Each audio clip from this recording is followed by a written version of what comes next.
Well, I was never that fussed about jumping on one round the TT course, but yeah, I do miss it. Yeah, I've got a lot of admiration for people that go around here at 130 mile an hour.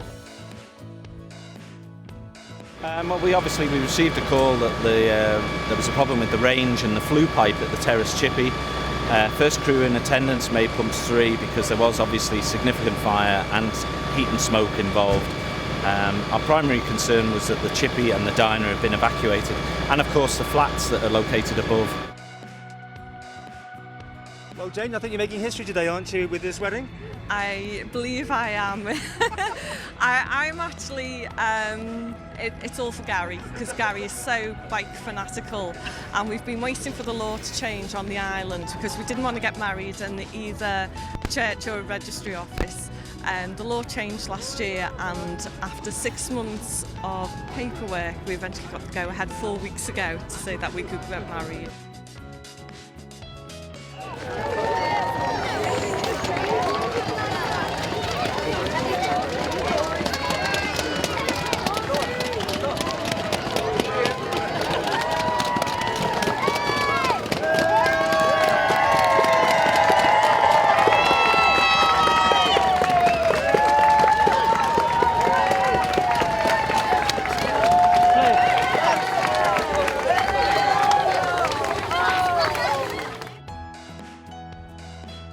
One of those occasions of Mad Sunday not to be missed at the Railway Inn here at Union Mills is the purple helmets, as they literally drive up to the pub, go straight through the front door, and you've got to clear out the way pretty quickly, and they go right through and out the back.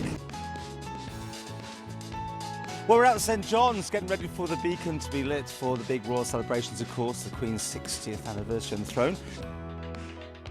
A major announcement, I suppose, that we're now going to become part of Pinewood Studios. Can you explain what's happening? Well, basically, Tynwald asked us quite some time ago to have a look into the future of the film industry and the benefits that it brought to the Isle of Man.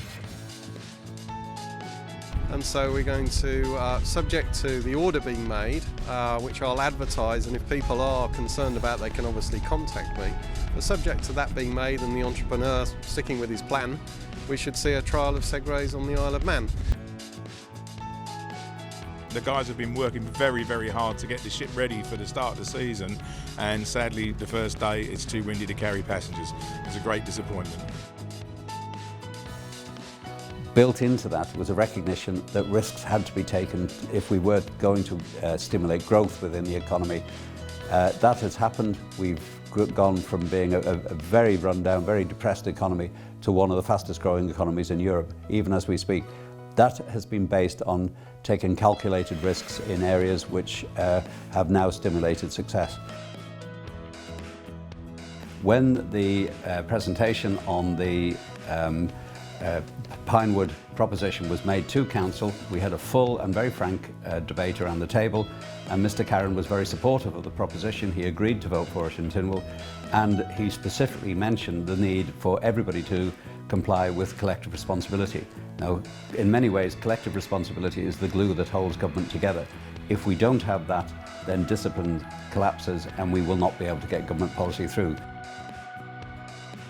You'll be aware that originally people were aware that we were going to look for a brand new diesel locomotive.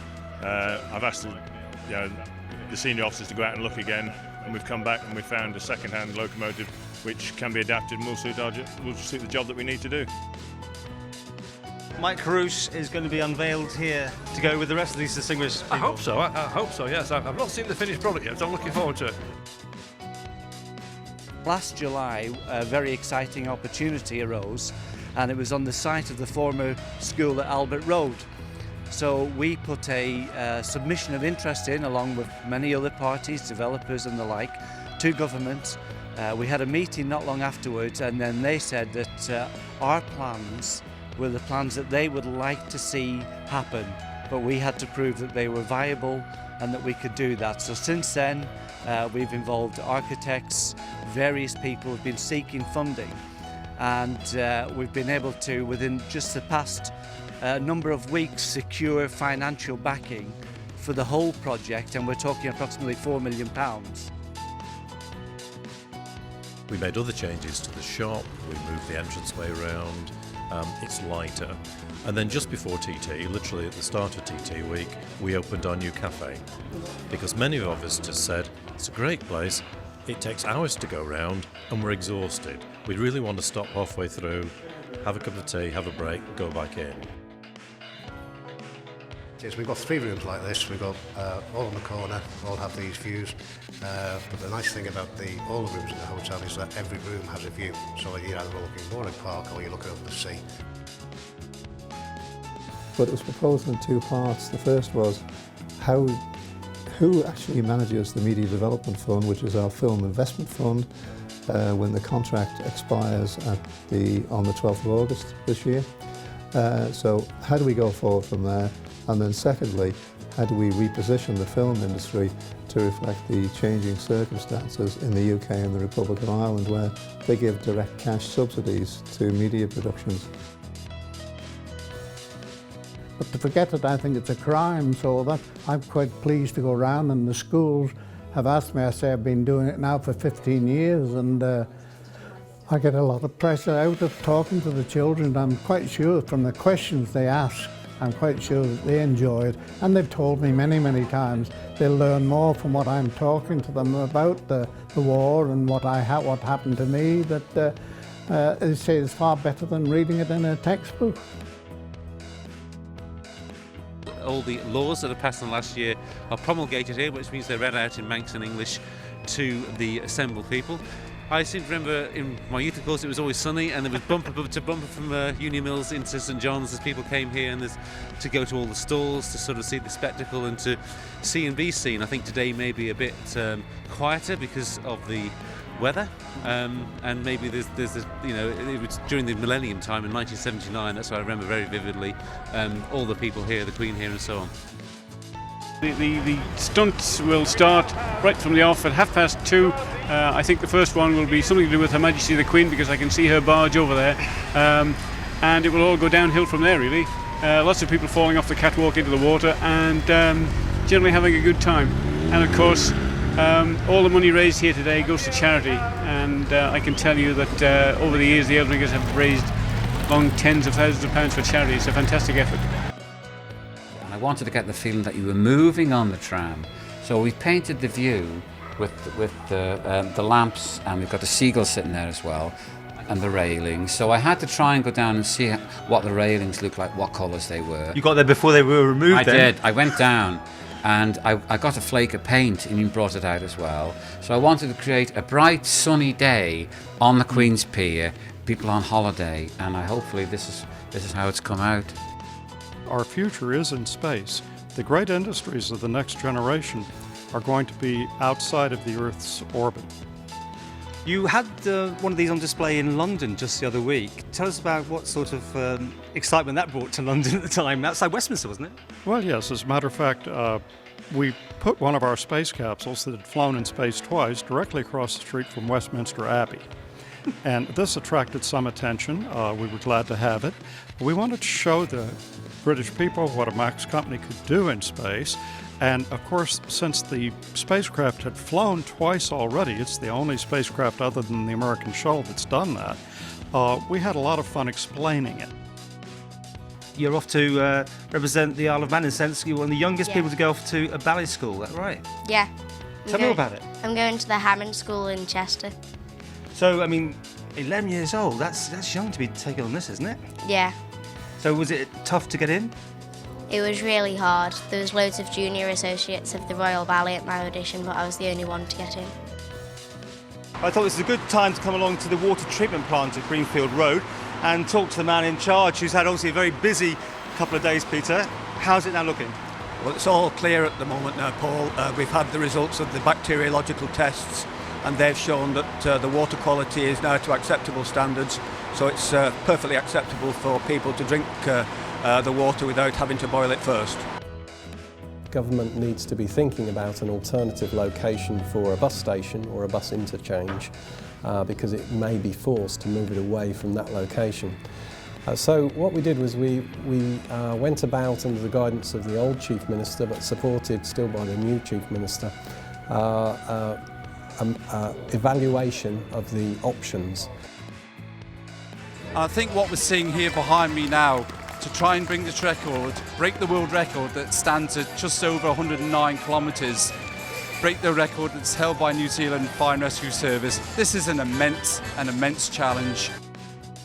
And on the clock, there's still over 50 minutes until we hit 3 o'clock. So not only will they break it, they are going to really smash it and set a challenge for some other team to go after.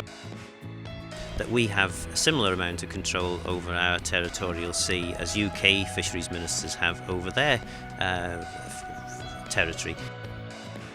Well, we've had a lot of telephone inquiries from the advertising, and we've had a couple of shots on the TV which brought UK interest, and we've had a few bids from Switzerland. This has addressed many of those issues in one building. It's not just providing doctor surgeries for the north of the island, but it's a much wider community facility which will help service not only the village of Derby, but the prison and the north generally. So it's a very, very positive step forward, I think.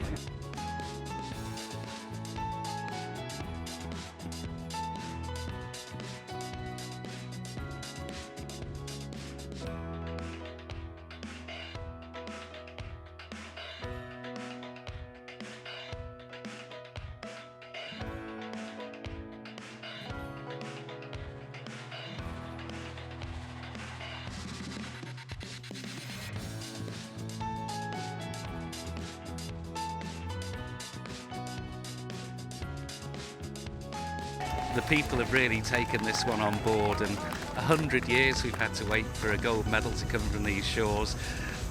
The whole island's going to be jumping. Everybody's walking around smiling. It's hard times, but people are smiling. There's a spring in people's step. It's tremendous, and everyone's proud, so proud. Unfortunately, due to the trains that we're seeing, there's now very limited usage of the branch, and I'm afraid it's just not sustainable to keep it open. So we're going to show some pictures of the potential area which will be used for the new access. What will it do to the main road, for instance, there? Well, this is part of the part of the issue and part of the reasons why there is quite a lot of opposition against this proposal. We're official opening today. We've got a public opening tomorrow, and then on Monday we physically start opening for trade. So we're really looking forward to it. We've got good advance bookings, and we're really pleased to be here. Well, we've come out to Glenlock campsite, of course, just a few weeks ago. This was manifest, and as you can see behind us, distressing to see that the Lockton sheep that was standing here proud for the festival and has been here for some time, completely destroyed by vandals overnight. And we discovered that top of their list was a BMX track and a skate park. We came here last September. We showed project information similar to what we have today, and it was really an opportunity for people to have a look at our plans and proposals for the project. We're up here at Scandia House up on Onken Head, and it's just an incredible sight here tonight. We've got people glistening away, sparkling away. Mary Doyle from hospice must be chuffed with the response here. Fantastic. 725 pink ladies and a few men. It's complete madness. Yeah, what we've done is we've taken over some equipment from Full Tilt Poker, which we obtained the assets of in an agreement with the U.S. Department of Justice this summer, and we, through that agreement, committed to reopening the site in 90 days. So as a result, we have a lot of operations that have to happen very quickly. So we needed to get some computer equipment, about 30 tons worth, from Guernsey to the Isle of Man. We've come down here to Summerhill, Glen, because this year there's been quite a makeover. Do tell us about it.